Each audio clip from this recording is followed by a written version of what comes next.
welcome back to the Panic Room, everyone, and to another tag video today. So guys, today's tag is the Great Hitchcock book tag, and I have Bart J. Gilbertson's video pulled up because it is his original tag that he tagged me in. So thank you, Bart. It's been a long time since I watched Hitchcock, and there were a few of these prompts that I had no idea, so some of these are going to be a stretch. You guys know that by now that I cop out on all my tags. So I have Bart's video pulled up for the prompts, and prompt number 1, Spellbound. Name a book that had you so completely enthralled you couldn't put it down.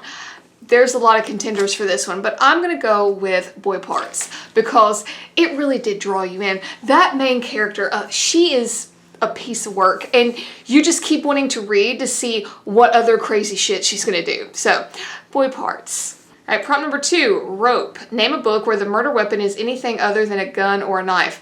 Okay, oddly enough, this was a little bit hard for me. There are a lot of knives in my books, but I went with Transorbital. Now, before you go anywhere, it's an ice pick, it's not a knife, bite me.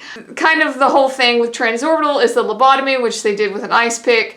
I think it fits. So, Transorbital. All right, prompt number 3, Vertigo. Name a book with a notable scene from a dizzying height.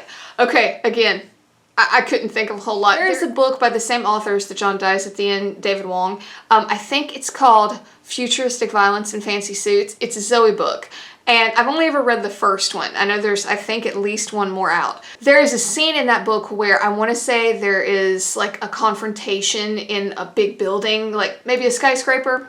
Not sure, it's been a hot minute since I've read it, but I'm gonna go with that one. So, the Zoe book. Prompt number 4, Psycho. Name a book where the main character is a psychopath. Okay, so this one was easy. I just had to pick one, and I'm gonna go with the granddaddy of them all, American Psycho. Who's shocked? Show of hands. Prompt number 5, Frenzy. Name a book with a society or community in complete chaos. Okay, this is a new one. It's a book I read a number of months back by now, and my friend Josh over at Coffee Cats and Kings sent it to me, and it is To Summon a Hellcat. And there is a good chunk of that book where the community is just out of their minds. So we'll go with that one, To Summon a Hellcat. Prompt number 6, Topaz. Name a book where gems and jewels are an essential part of the plot. This was so tough for me. I agonized over this. I could not think of a single solitary thing until I went back through my Garbagus videos, and yes, in that terrible, horrible, just editor's nightmare of a book, Eye of Argon, there is something I think called a green ruby or a yellow ruby. I don't know, it's not a red one.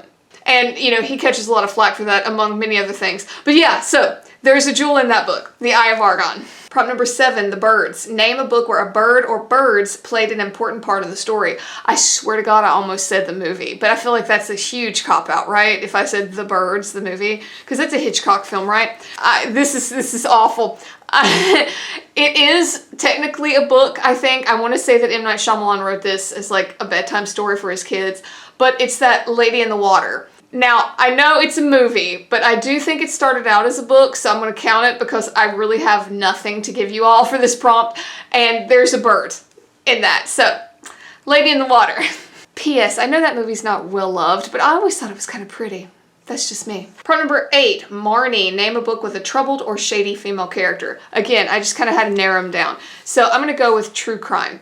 It's a more recent read of mine, and your narrator is this really troubled young woman, so there's a lot that happens there, and I loved it because she got really deep into her head, but there was a number of books I could have picked. However, let's go with True Crime. And of course, the last one is to tag people. No. Thank you, Bart, for this tag. This is one I had to think about. I had not even considered Hitchcock forever. It had been so many years since I even thought of him, so this really did bake my noodle a little bit, so thank you, Bart. So guys, this one wasn't as big of a fail as usual, and of course I thank you for hanging around. And as always, if you like this, please hit like and subscribe. It would really help me out. And until next time, bye for now.